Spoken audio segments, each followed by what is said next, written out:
कहीं किसी खास व्यक्ति को, जो अपने घर का खास रिश्तेदार हो, उसको ना बुलाया हो तो लोग उसके घर जबरदस्ती जाते हैं। अरे चलो, चल नहीं रहे हैं आप, चलो। उनको पता है कि इसको निमंत्रण नहीं आया, लेकिन जलाने के बहाने फिर जाते हैं। अरे चलो चलो भैया, हम तो कब से राह देख रहे हैं कि आप कर क्या रहे हैं, तैयार नहीं हुए अभी तक। तो बेचारा कुछ बोल भी नहीं पाता है, क्योंकि खास रिश्तेदार है। ऐसा भी नहीं बोल सकता हूँ कि निमंत्रण नहीं आया है, तो लोग समझेंगे कि इसको निमंत्रण नहीं आया, जबकि उनको तो पहले ही पता है। और वो तो सिर्फ दिखावे के लिए आ रहे हैं सामने कि हम तुम्हारे हितैषी हैं। उसके बाद है, चलो भैया तुम तो खास आदमी हो और हम तो आपकी राह देख रहे हैं कि आप चलेंगे तो हम चलेंगे, चलो। तो कहता है नहीं, अभी आप लोग जाओ। अंत में उसको कहना पड़ता है कि भैया हमारे लिए निमंत्रण नहीं आया। तो लोग इतने होशियार हैं, जैसे वो बोलते हैं कि हमारे लिए निमंत्रण नहीं आया है, वो बोलते हम भी नहीं जाएंगे। अरे हम तो तुम्हारे कारण वहां जुड़े थे, और जब तुम ही नहीं जा रहे हो तो हम क्यों जाएं? तुम भी नहीं जाओगे तो हम भी नहीं जाएंगे। ये कहकर उसके घर से बाहर निकलते हैं और बाहर आपस में बात करते हैं, अरे ये नहीं जा रहा तो ना जाए, हमको तो बुलाया, हम तो जाएंगे। ये संसार का नियम है। और उसी कारण से सारे देवताओं का विमान उसी कैलाश पर्वत के ऊपर से जा रहे हैं, इनको निमंत्रण नहीं आया है। सती से भगवान शंकर कहते हैं तुम्हारे पिता के यहाँ जा रहे हैं। सती कहती है हमको भी चलना चाहिए। भगवान कहते हैं निमंत्रण तो आया नहीं। सती कहती है कि कभी कभी डाकिया डाक इधर उधर कर देता है तो शायद पत्र ना पहुंचा हो। भगवान शंकर कहते हैं मैं जानता हूं कि भेजा ही नहीं है। लेकिन क्यों? बोले पिछली महासभा में आपके पिताजी की मेरे साथ थोड़ा सा खटपट हो गई, तब से वो मुझसे बैर रखते हैं और मुझसे बैर के बहाने तुमको भी बैरी बना लिया है, इसलिए न तुम मेरे को बुलाया है न तुमको बुलाया है। लेकिन सती कह रही है तुमने तो इधर मेरा त्याग कर दिया, तुमने तो त्याग ही दिया है, संकल्प तुमने ले ही लिया है। भले सती बोल नहीं रही है मुख से, लेकिन हृदय में तो यही विचार रही है। इतना दुख 87,000 वर्षों तक तो इनका मुंह देखने के लिए बैठी थी कि ये उठेंगे तो कुछ बात चर्चा होगी, कुछ बात आगे बढ़ेगी। अभी तो हमारी संतान तक नहीं हो पाई है, और जब इन्होंने त्याग कर दिया है तो यहाँ रहकर भी क्या करूं, रोज दुखी दुखी रहना पड़ेगा। इस बहाने कम से कम मायके तो घूम के आ जाऊंगी, कुछ तो मन बहलेगा। तो भगवान शंकर से कहती पिता भवन उत्सव परम जो प्रभु आयसु होय, तो मैं जाऊं कृपा यदन सादर देखन सोय। हे कृपालु, हे दयालु, मेरे पिता के घर उत्सव है, भले निमंत्रण नहीं दिया हो, लेकिन कहीं कहीं कुछ कुछ जगह बिना निमंत्रण के भी चले जाना चाहिए। भगवान शंकर कहते हैं यद्यपि मित्र प्रभु पितु गुरु गेहा जाय अपि न बोले न संदेहा। सती मैं जानता हूं मित्र के घर, प्रभु के घर, पिता के घर, गुरु के घर बिना बुलाए भी चले जाना चाहिए। लेकिन सती यद्यपि विरोध मान जहां कोई तहां गए कल्याण न होए। इन घरों में भी यदि हमारा कोई विरोधी हो, हमको वो पसंद ना करता हो और हमको बुलाना ना चाहता हो, हमको अपने घर में ना देखना चाहता हो, तो ऐसी जगह नहीं जाना चाहिए। ऐसी जगह यदि चले गए तो वहां कल्याण होने वाला नहीं है। इसलिए सती तुम भी मत जाओ। लेकिन सती नहीं मानती है, अनुनय भी नहीं करती है। तब भगवान शंकर अपने कुछ गणों को साथ में भेजकर सती को उसके पिता दक्ष के यहाँ सकुशल पहुंचा देते हैं। नंदी आदि गणों को साथ में लेकर मां सती दक्ष अपने पिता के घर में हरिद्वार में पहुंचती है। पिता भवन जब गई भवानी दक्ष त्रास काहु न सन्मानी। उधर दक्ष ने पहले ही जितने सभा में उपस्थित उनके मेहमान हैं उनको सबको कह दिया कि अगर वो भूत बाबा, वो शमशान का वासी शंकर यहाँ आया और मेरी बेटी भी, यदि उस परिवार का कोई भी यहाँ पहुंचा और उनका किसी ने सम्मान किया तो मैं उसे दंड दूंगा। उनका कोई सम्मान नहीं करेगा, उनको कोई पूछेगा ही नहीं। उसी के दक्ष के भय से दक्ष त्रास काहू न सन्मानी, दक्ष के भय के कारण सती को किसी ने पूछा भी नहीं। एक ने पूछा, सादर भले ही मिली एक माता, एक जो सती की माँ है उसने सती को गले से लगाया, उसको प्रेम किया है और कहा है बेटी मुझे तेरी ही चिंता थी, सारी बेटियां आ चुकी है, मुझे लग रहा था कि तू नहीं आएगी क्योंकि तुझे निमंत्रण नहीं दिया है। और ये जितने लोग हैं तेरे पिता ने इनको अनुशासन में किया हुआ है कि तेरा कोई सम्मान नहीं करेगा, मेरे को भी फटकारा है, लेकिन बेटी तू तो मेरी बेटी है, तेरा बाप मुझे मार डाले कोई बात नहीं है, लेकिन मैं तुझे गले से जरूर लगाऊंगी। ये माँ का हृदय है, माँ की उदारता। सती ने जब यज्ञशाला में प्रवेश किया, सती जाय देखो तब जागा, कतहु न देख शंभु कर भागा। भगवान शंकर का कहीं कोई हिस्सा, कहीं कोई भाग, कोई आसन नहीं दिखाई दिया। सती अपना अपमान तो सहन कर गई, लेकिन पतिव्रता जो नारी होती है अपने पति के लिए एक भी अपशब्द, एक भी अपमान कहीं सहन नहीं कर सकती है। यद्यपि जगदारुण दुख नाना, सबते कठिन जाति अपमान। सबको बुलाओ और किसी एक परिवार को तुम यदि परिवार में गांव में छोड़ दो तो बड़ा अपमान वो परिवार मानता है जिसको नहीं बुलाया गया है। सती वहां सभासद में जितने भी लोग वहां इकट्ठे हैं सबको आज चेतावना देती है, सुनहु सभासद सकल मुनिंदा, सुनहु सभासद सकल मुनिंदा, कही सुने जिन शंकर निंदा, कही सुने जिन शंकर निंदा। सभा में उपस्थित जितने भी यहाँ मुनिगण हैं, राजागण हैं, विद्वानगण हैं, देवगण हैं, जिन्होंने भी भगवान शंकर की निंदा सुनी है, मुख से कही है, कानों से सुनी है, आंखों से देखी है, उन सबको उनके करने का फल मैं अवश्य प्रदान करूंगी। इस प्रकार मां भवानी बड़ी क्रोधित हो गई और आज सती ने विचार कर लिया है अब मैं अपने शरीर को जीवित नहीं रखूंगी, क्योंकि इस दक्ष के द्वारा मुझे ये शरीर प्राप्त हुआ है। मुझे मेरे भोलेनाथ कभी अपने पिता के नाम से संबोधित करते हुए दक्ष की पुत्री तो दाक्षायणी दाक्षायणी कह करके बुलाते हैं, हे दक्ष की बिटिया। अगर कभी भोलेनाथ ने मुझे दाक्षायणी कहकर बुला दिया तो मेरी ये जो गर्दन है शर्म से मैं उठा नहीं पाऊंगी, कैसे कहूंगी कि मैं उस अभिमानी की बेटी हूं। इस अभिमानी के द्वारा मुझे ये शरीर मिला है, मैं इस शरीर को ही समाप्त कर डालूंगी। और मां सती ने वही यज्ञशाला में अपने योग शक्ति के द्वारा योग अग्नि अपने भीतर प्रकट करी है और योग अग्नि में अपने शरीर को जला करके भस्म कर दिया। सती का जब शरीर जल रहा था उसी समय सती ने अपने मन को नारायण के साथ जोड़ दिया और भगवान नारायण से आज सती ने प्रार्थना करते हुए वरदान मांगा है।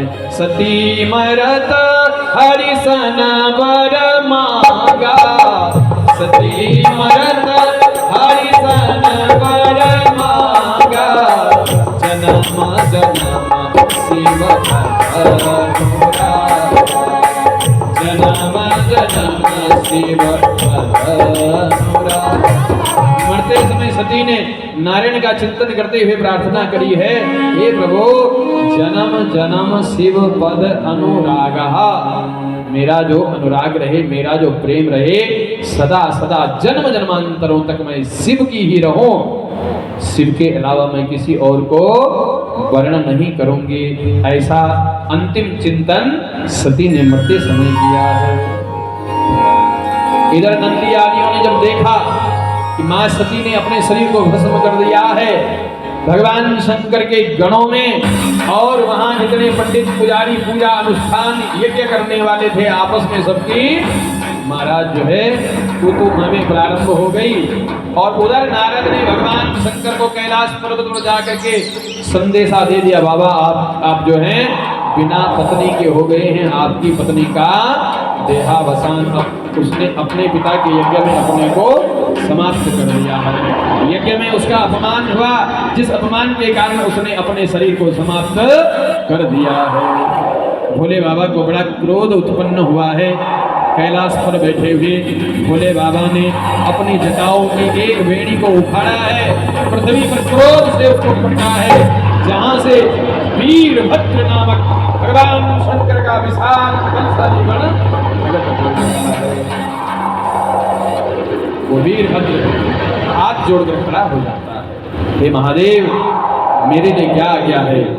भगवान कहते हैं वीरभद्र इन और गणों को भी अपने साथ में लेकर के जाओ और हरिद्वार में मेरे ससुर के यहाँ उस अभिमानी दक्ष के यहाँ उस दक्ष के यज्ञ को दक्ष के सहित समाप्त कर दो।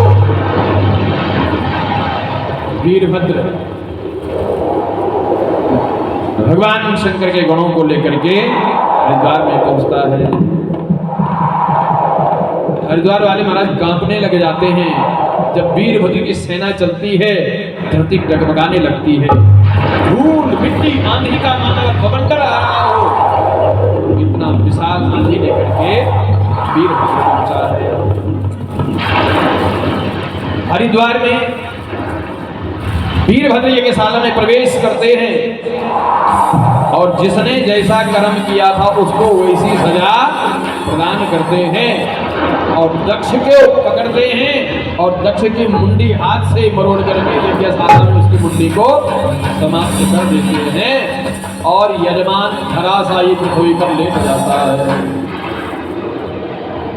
हाहाकार मच जाता है, सब देवी देवता हैरान, ऋषि मुनि हैरान, ये सब क्या हो गया। ब्रह्मादि के देवता तुरंत कैलाश पर्वत पर पहुंचते हैं, बाबा से प्रार्थना करते हैं, भोलेनाथ दया करो। बोले कैसी दया। भोलेनाथ यज्ञ अधूरा नहीं रहना चाहिए, यज्ञ तो जरूर पूर्ण होना चाहिए बाबा, और आपके बिना यज्ञ पूर्ण नहीं हो सकता है, इसलिए आप हरिद्वार चलो। बाबा ने कहा हमारे लिए कोई निमंत्रण नहीं है, हमारा कोई हिस्सा हुआ नहीं, हम क्या करेंगे जाकर। ऊपर से हमारी पत्नी ने वहां अपना शरीर त्याग कर दिया है, मैं उसके शरीर को देखूंगा तो फिर बेहाल हो जाऊंगा, इसलिए मुझे रहने दो। ब्रह्मा जी विष्णु जी कहते हैं कि आपको चलना पड़ेगा, उस यज्ञ की पूर्ति आपके बिना नहीं हो सकती है, यज्ञ अधूरा नहीं छोड़ सकते हैं, बाबा आपको चलना पड़ेगा। बहुत अनुनय विनय करी, भोलेनाथ चलने को तैयार हुए। भोलेनाथ ने कहा देखो चल तो रहा हूं, लेकिन यज्ञ में देवी देवता तभी पहुंचते जब उनके नाम का कुछ वहां प्राप्त होता है, हमको क्या मिलेगा। ब्रह्मा जी ने कहा देखो यज्ञ पूर्ण हो जाता है, पूर्ण आहुति जब पड़ जाती है, पूर्ण आहुति के बाद जो कुछ सामग्री बच जाती है, हे भोले बाबा वो सामग्री आपके नाम की है। और भगवान शंकर तो वैसे भी बहुत प्रसन्न होने वाले देवता हैं और छोटी सी चीज से भी मानने वाले हैं। तो भगवान भोलेनाथ कहते कोई बात नहीं, बच भी जाएगी तो ठीक है और नहीं भी बचेगी तो ठीक है, फिर भी हम चलने को तैयार हैं। हरिद्वार में भोले बाबा पहुंचते हैं और कहते हैं कि चलो बिठाओ यजमान को, यज्ञ पूर्ण करते हैं। ब्रह्मा जी कहते हैं कि यजमान का धड़ है, शरीर तो है लेकिन सिर नहीं है। भगवान शंकर कहते हैं बिना सर का कोई आदमी होता है क्या, और बिना सिर के यजमान कभी पूजनीय नहीं हो सकता है, क्योंकि सिर ज्ञान का प्रतीक है, सिर ब्राह्मण का प्रतीक है, सिर बुद्धि का प्रतीक है, सिर ब्रह्म का प्रतीक है, इसलिए बिना सिर के कभी पूर्ण नहीं हो सकता है। तो भगवान ब्रह्मा कहते हैं बाबा वैद्य तो आप ही हैं, वैद्यनाथ, आपको वैद्यनाथ कहा जाता है, आपके ऊपर कोई वैद्य नहीं है, आपसे बड़ा कोई डॉक्टर नहीं है, आप कृपा करो यजमान को स्वस्थ करो। तो भगवान शंकर अपने ससुर जी के सिर पर एक बकरे का शीश धारण कराते हैं। बकरे का शीश क्यों लगाते हैं? क्योंकि ये दक्ष रोज मैं लगा रहता था, मैं ही सब कुछ हूं, और बकरी भी हमेशा मैं करती है। इसीलिए हे ससुर जी, अब आप जिंदगी भर मैं करते रहना। जजमान खड़ा हो गया, लेकिन जजमान की भाषा बदल गई। पहले तो इंसानों के जैसी थी, अब बकरे के जैसा करके बात करता है। भगवान शंकर ने जब ससुर जी की बात को सुना तो बड़ी हंसी भगवान शंकर को आई है। तब से भगवान शंकर के सामने बम बम बम बम का नारा लगाया जाता है। इस बम बम की आवाज से भोलेनाथ को अपने ससुर जी की याद आती है और बड़े प्रसन्न भोलेनाथ होते हैं, अपने भक्तों पर कृपा बरसाते हैं। बोलो शंकर भगवान की जय हो। इस प्रकार भोले बाबा ने यज्ञ को पूर्ण किया। और देखो, भगवान शंकर के बिना कोई यज्ञ पूर्ण हो ही नहीं सकता। कोई यज्ञ में भगवान शंकर को ना बुलाए उसका यज्ञ कभी पूर्ण नहीं हो सकता। भगवान शंकर का जो अर्थ है, समम करो तो कल्याणम दिशा शंकरा, जो समान भाव से सबका कल्याण करते हो उसे शंकर कहा जाता है। शंकर माने कल्याण करने वाला। कल्याण की भावना जिसके भीतर हो उस पर महादेव की कृपा बरसती है, उसका यज्ञ पूर्ण होता है। लेकिन जिसके भीतर कल्याण की भावना ना हो, जिस यज्ञ में समाज के कल्याण की भावना ना हो, किसी के अकल्याण की भावना से यदि कोई यज्ञ किया जाता है, किसी का बुरा करने के लिए, किसी को नीचा दिखाने के लिए यदि कोई यज्ञ किया जाता है, तो उस यज्ञ में भगवान शंकर नहीं पहुंचते हैं। क्यों? क्योंकि भगवान का नाम ही कल्याण है। समम करो तो कल्याणम इति स शंकरः।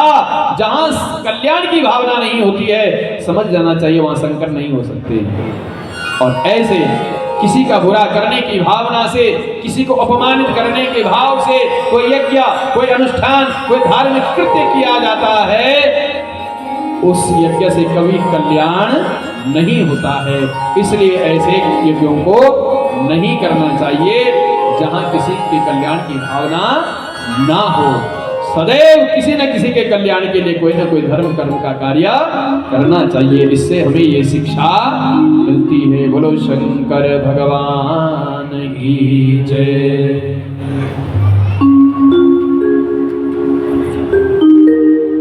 कुछ लोगों का तो व्यवहार होता है महाराज, एक दार्शनिक हुए हैं जिनका सूत्र था चारवाक नामक। चारवाक के बारे में आपने कभी सुना होगा।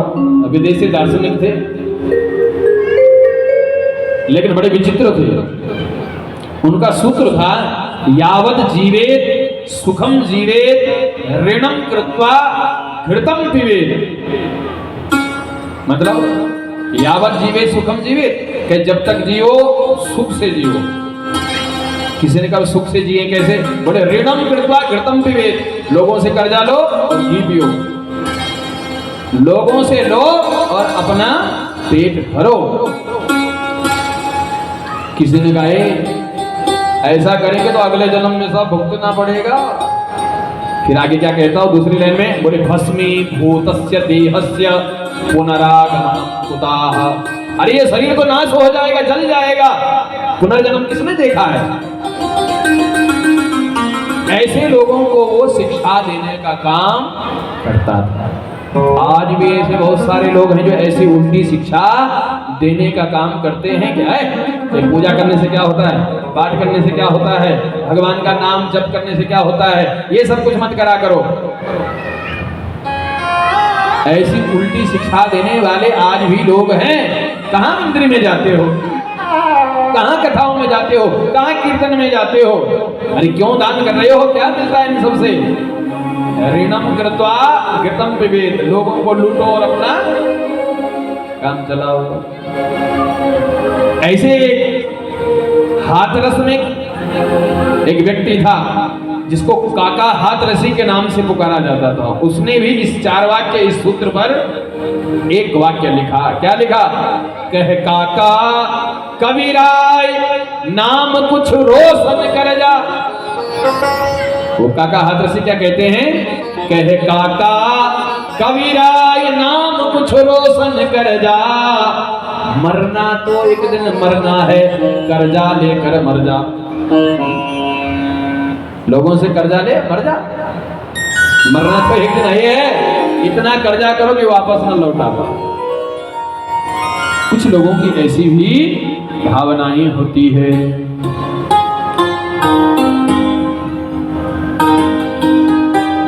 भगवान शंकर देवों के देव महादेव जो सबकी बिगड़ी बनाने वाले हैं, सब पर कृपा बरसाने वाले हैं, श्रद्धा और विश्वास की जोड़ी भवानी जो शंकर है, ये सती का मरण का जो लक्ष्य है, इसे जो शिक्षा मिलती है, इसे क्या शिक्षा मिलती है, अहंकार को मरना ही पड़ता है। जब तक हमने अपने अहंकार को नहीं मारा, तब तक श्रद्धा रूपी पार्वती हमारे यहाँ जन्म नहीं ले सकती है। जब हमारा मैं रूपी अहंकार मर जाएगा, तब हमारी जो ये मैं अहंकारी बुद्धि है, ये बुद्धि ही श्रद्धा रूपी पार्वती बन जाती है। सती का मरण हमारी अहंकारी बुद्धि का मरना है, और कल पार्वती का जन्म होगा तो पार्वती का जन्म हमारी श्रद्धा रूपी बुद्धि का जन्म है। श्रद्धा माने क्या होता है? श्रद्धा का यदि शाब्दिक अर्थ भी करोगे, सत्य प्लस धा, सत्य को धारण जो करता है वही श्रद्धावान कहलाता है।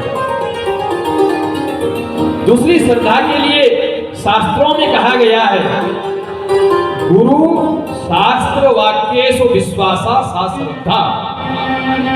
जो अपने गुरु के वचन पर और जो हमारे शास्त्र हैं, उन शास्त्रों के वचन पर विश्वास करता हो, भरोसा करता हो, उसको श्रद्धा कहा जाता है। गुरु शास्त्र वाक्येषु विश्वासा इति सा श्रद्धा। ऐसा जो गुरु के विश्वास पर, गुरु के वचनों पर विश्वास करता हो, शास्त्र जो प्रमाण देता है, उस शास्त्र प्रमाण को अपने जीवन में उतारता हो, वही श्रद्धावान बनता है। और वो वही बनता है जो अपने अहंकार का नाश कर देता है। बोलो शंकर भगवान की जय। मेरा कर दो बेड़ा पार, कोई नहीं मेरा दुनिया में, भोले बाबा कर तेरे आया, मेरा कर दो बेड़ा पार, कोई नहीं मेरा दुनिया में।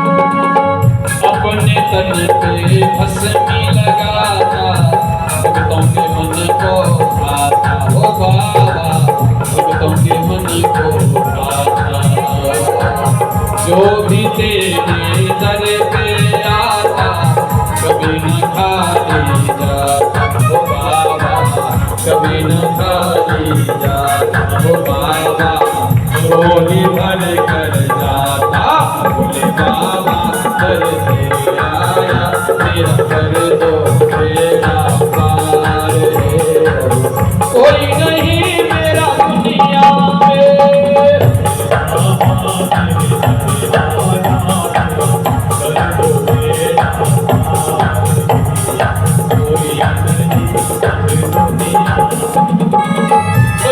भगवान की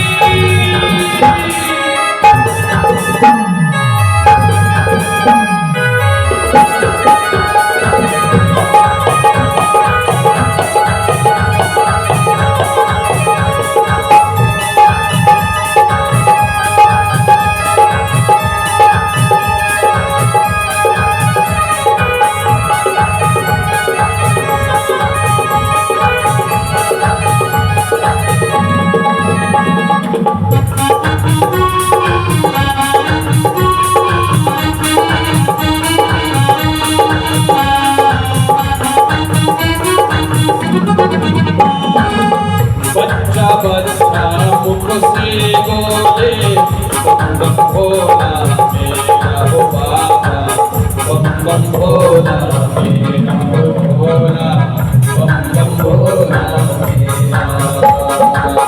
जो भी सच्चे मन से भजता उसका ही हो जाता वो भोले, उसका ही हो जाता वो भोले, उसका ही हो जाता। बाबा मेरा आया मेरा कर दो मेरा हारे दे, कोई नहीं तेरा दुनिया में।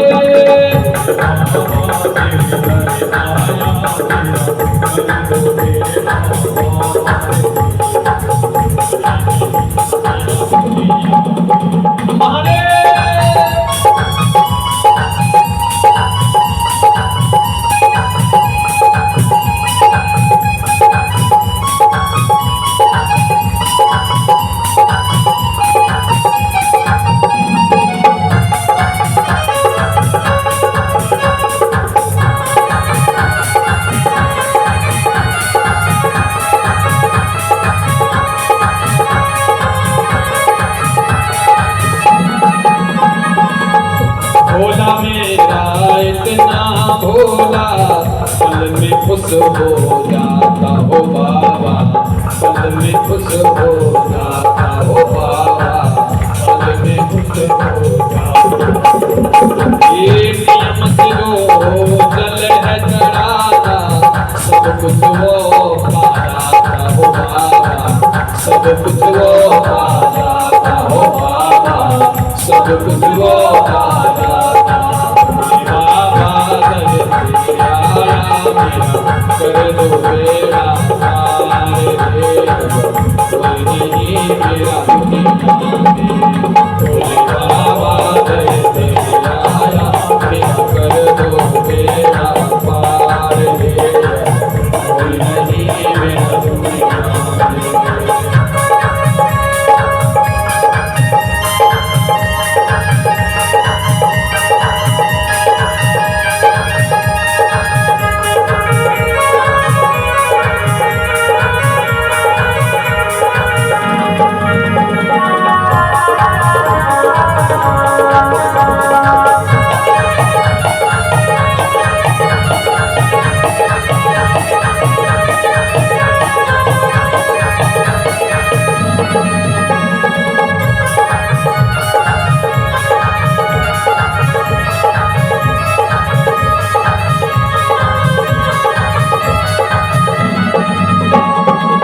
अपने तमों में भस्मी लगाता भक्तों के मन को आता हो बाबा, भक्तों के मन को आता हो बाबा, भक्तों के मन को आता।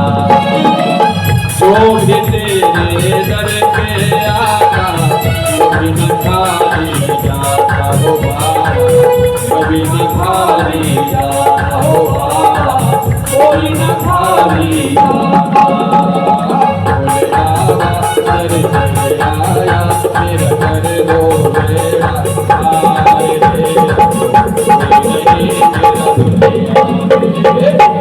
बाबा दर पे आया मेरा कर दो मेरा हारे दे, कोई नहीं मेरा दुनिया में। अब कोई नहीं मेरा दुनिया में, अब कोई नहीं मेरा दुनिया में।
रूप धारी हरि परिवार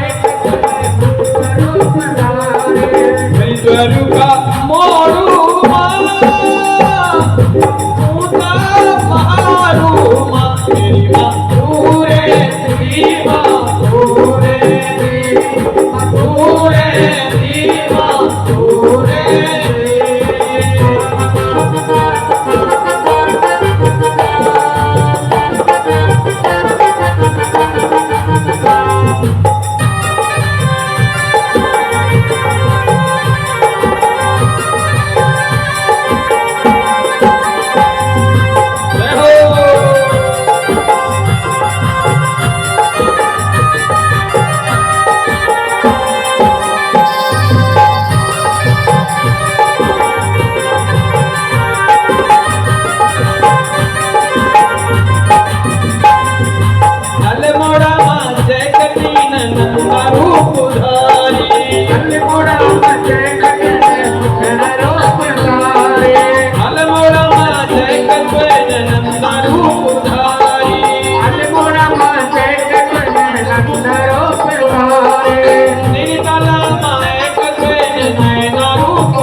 Madura